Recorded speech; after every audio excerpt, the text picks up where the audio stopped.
אנחנו מגלים את היד לגמרי, בלי שיהיה עליה שום דבר כדי שלא יהיה חציצה. כמה שאפשר למעלה. אני מהדק את היד, עושה שריר. המקום הזה, התופח, הוא נקרא בלשון חכמים כובדו. זה המקום התפוח שבו מניחים את התפילין. כשאני מותח את השריר, המקום התפוח הוא גדול. לכן סיום התפילין מגיע לקצה של המקום התפוח. אני מכניס את התפילין בצורה כזו כשהתפילין הוא דרך נטיפה, מצמיד אותם אל הלב וניגש אל הדוק. לפני הברכה התפילין כבר מונחים פחות או יותר במקומם, כבר הכל מוכן, עובר לעשייתם. אני מברך, ברוך אתה השם, אלוקינו מלך העולם, אשר קידשנו במצוותיו וציוונו להניח תפילין, מהדק הידוק אחד ומעביר מיד אל האמה. הקשר הזה אינו קשר. מלבדו אני עושה 7 כריכות. 1, 2, 3, 4, 5, 6, 7.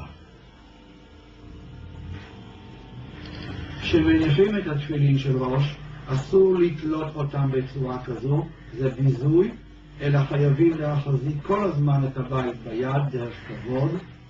כשאני בא להניח את התפילין, כבר אני מפריד בין שתי הרצועות, זו לימין וזו לשמאל, מניח קודם כל את הרצועה, מתחיל להדק, נזהר שהכיפה לא תהיה מתחת לרצועה כי זה חציצה, מהדק, תפילין יהיו באמצע. אחרי שניקמנו את הבית, אני מסדר את הקשר מאחור, שזהו קשר הדלת, מעל השקע שמאחורי הראש. יש עצם ועליו מונחת הדלת. בדרך הזו סיימתי את ההנחה של התפילין. מותר לי כבר לעמוד קדיש, קדושה, ברכו, אמן, כל מה שעולה בדעתי. ליישר כעת את הרצועות כדי שהשחור יהיה מבחוץ.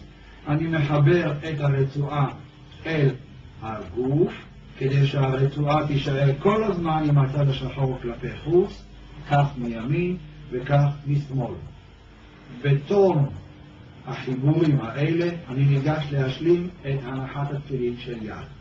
באצבע האמה, בפרק האמצעי, אני גולל את הגלגול הראשון, לאחר מכן על הפרק התחתון, ולבסוף באותו פרק תחתון את הגלגול השלישי.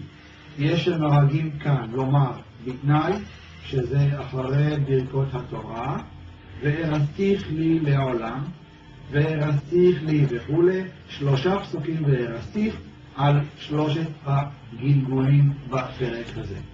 גמרנו להניח על היד, אני מגלגל את שייריה של הרצועה עד הסוף, מחבר אותו כדי שיהיה לי יד חופשית להתעסק בתפילה, ובזה תמה מצוות התפילין. מסירים קודם כל את התפילין של ראש, ולאחר מכן את התפילין של יד. אז סדר החליצה הוא, כפי שאמרנו, הנכנס אחרון יוצא ראשון. דהיינו, הגלגול על היד הוא היה הראשון, אחרון הוא יוצא ראשון. משאירים כך.